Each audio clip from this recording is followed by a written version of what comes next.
पंकजा मुंडेंचा फरार पीए अनंत गर्जेला वरळी पोलिसांकडून अटक। पत्नी डॉक्टर गौरी पालवेला आत्महत्येला प्रवृत्त केल्याप्रकरणी अनंत गर्जेसह त्याच्या बहीण आणि भावावर गुन्हा दाखल। पत्नीचा मृतदेह रुग्णालयामध्ये ठेवून गर्जे फरार होता। अनंत गर्जेचा विवाहबाह्य संबंध असल्याचा पत्नी डॉक्टर गौरीला संशय होता आणि यावरून दोघांमध्ये अनेकदा वाद।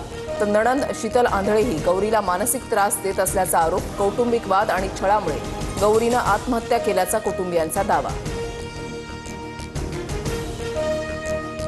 पोलिसांनी योग्य तपास करून कारवाई करावी, तपासामध्ये कोणताही कसूर नको। पंकजा मुंडेंची प्रेस नोट काढत भूमिका। गौरी गर्जे आत्महत्या प्रकरणामध्ये प्रेस नोट जारी। डॉक्टर गौरी गर्जेंच्या पार्थिवावर अहिल्यानगरच्या पाथर्डीमध्ये अंत्यसंस्कार होणार। मोहोज देवडे गावामध्ये तणावपूर्ण वातावरण। गर्जे आणि पालवे यांच्या नातेवाईकांमध्ये बाचाबाची। मुख्यमंत्री फडणवीस मुंबईतल्या 100हून अधिक कॉलेजच्या युवकांशी संवाद साधणार। महापालिका निवडणुकीच्या पार्श्वभूमीवर मुख्यमंत्र्यांचं युथ कनेक्ट। वरळी डोम इथे युवकांसाठी कार्यक्रमाचं आयोजन।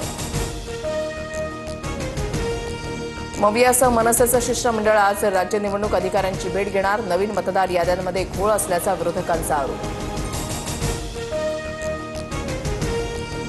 चेंबूरमध्ये देवीच्या मूर्तीला माउंट मेरी बनवलं। वाशीनाका स्मशानभूमीमधली घटना। बजरंग दल आक्रमक। कार्यकर्त्यांकडून स्मशानभूमीमध्ये आरती। गुन्हा दाखल। पुढील तपास सुरू। पुण्यातील नवले पुलावर अपघातांची मालिका सुरूच। रात्री ड्रंक अँड ड्राईव्हमुळे अपघात झाल्याची माहिती। यापूर्वी 13 नोव्हेंबरला झालेल्या भीषण अपघातामध्ये 8 जणांचा मृत्यू झाला होता।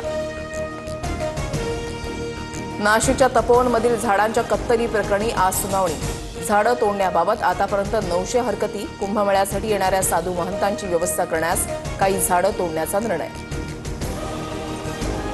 नागपूर मनपाच्या शहर बस सेवेचे कर्मचारी वेतनवाढीसाठी संपावर। बहुतांश भागात बस सेवा ठप्प। हजारो प्रवाशांना मनस्ताप। संपाला राष्ट्रवादीचा पाठिंबा।